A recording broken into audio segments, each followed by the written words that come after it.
How to open a bank account. अस्सलाम वालेकुम, मैं हूं अफसर सिद्दीकी और हम यहाँ पे पढ़ रहे हैं सेकेंड ईयर कॉमर्स की मॉडर्न बैंकिंग। मॉडर्न बैंकिंग का हम चैप्टर नंबर 4 देख रहे हैं, जो कि है बैंक अकाउंट्स के बारे में। अपने प्रीवियस लेक्चर के अंदर हमने बात करी थी कि बैंक अकाउंट्स क्या होते हैं और इसकी क्या डिफरेंट टाइप्स होती हैं। आज के लेक्चर में हम डिस्कस करेंगे कि किस तरीके से हम अपना बैंक अकाउंट ओपन कर सकते हैं और इसके कुछ स्टेप्स हैं जो कि हमने फॉलो करने होते हैं। बैंक अकाउंट ओपन करने का प्रोसेस काफ़ी इजी होता है और सिंपल भी होता है, जिसके अंदर सबसे पहले फर्स्ट स्टेप आता है जिसमें हम बात करते हैं selection of a bank and type of account. जब कोई पर्सन बैंक अकाउंट ओपन करने का सोचता है तो सबसे पहले ज़रूरत होती है कि वो बैंक सेलेक्ट करे। इसके बाद फिर बैंक की ब्रांच सेलेक्ट करे जो कि ऑब्वियसली करीब होनी चाहिए उसकी रिहाइश से, और फिर डिसाइड करे कि कौन सा अकाउंट खुलवाना है। अगर आप बैंक अकाउंट ओपन करवाना चाहते हैं तो आपको अपना पर्पस डिसाइड करना होगा। जैसे कि अगर आपका मकसद सेविंग करना है तो आप सेविंग अकाउंट ओपन करें। अगर आपने बिजनेस ट्रांजैक्शंस को सेटल करना है तो करंट अकाउंट आपके लिए सूटेबल है, और अगर आपको रेगुलर इनकम चाहिए तो उसके लिए फिक्स्ड डिपॉजिट अकाउंट सबसे बेस्ट रहता है। इसके बाद फिर हम स्टेप 2 की बात करते हैं, जिसके अंदर हम बात करते हैं एप्लीकेशन ब्लैंक।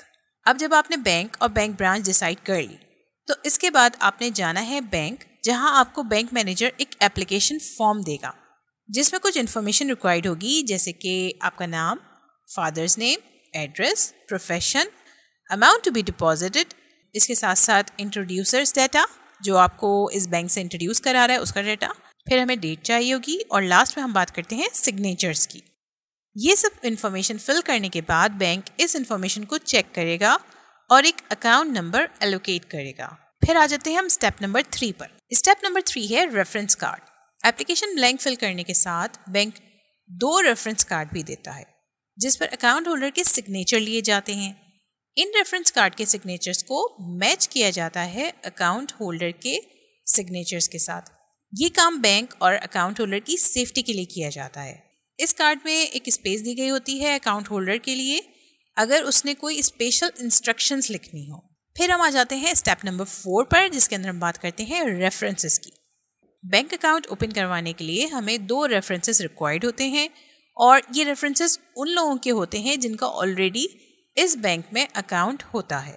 एप्लीकेशन ब्लैंक में रेफरी अपना साइन करता है और अपना अकाउंट नंबर लिखता है। ये रेफरेंस एक कॉन्फिडेंस बिल्ड करने के काम आता है जो नया अकाउंट होल्डर है उसके लिए।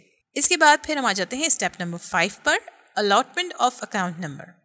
एप्लीकेशन फॉर्म को थॉरली चेक करने के बाद बैंक अपने अकाउंट होल्डर को अकाउंट नंबर इशू करता है जिस पर अकाउंट होल्डर ने तमाम विड्रॉल्स या फिर डिपॉजिट करने होते हैं अपने फ्यूचर में।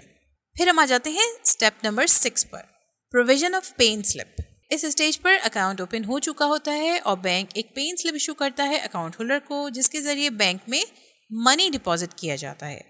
बैंक इस स्लिप के एक पार्ट पर, जो कि एक स्मॉल पार्ट कहलाता है, स्टैम्प और साइन करके अकाउंट होल्डर को देता है, जो कि एक एज अ प्रूफ जो है कि हमने अमाउंट जो है एक डिपॉजिट करा दी है, वो प्रूफ जो है अकाउंट होल्डर अपने पास रखता है।